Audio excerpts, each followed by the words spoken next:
Or, il y avait parmi les pharisiens un chef des Juifs du nom de Nicodème.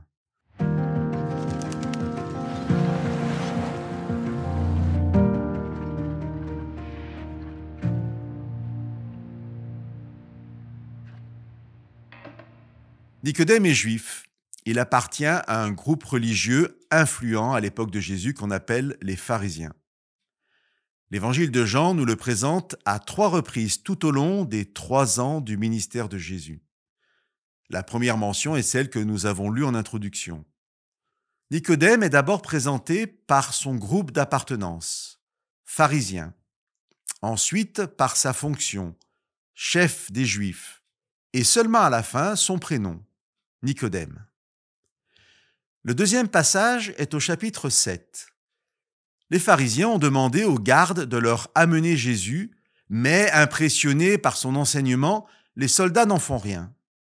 Certains pharisiens réagissent fortement contre les gardes, et Nicodème va prendre la parole pour demander que Jésus soit traité selon la loi, avec justice. Jean nous présente Nicodème ainsi. Nicodème, qui était venu le trouver précédemment et qui était l'un d'entre eux.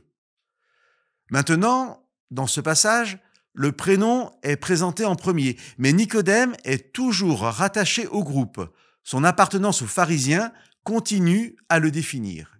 Il ne peut s'en détacher. La troisième mention de Nicodème dans l'évangile de Jean est juste après la mort de Jésus au chapitre 19. Joseph d'Arimathée a obtenu la permission de s'occuper du cœur de Jésus et Nicodème va l'aider.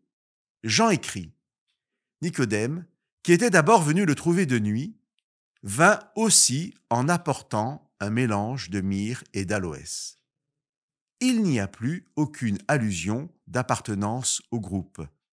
Il est présenté seul par son prénom.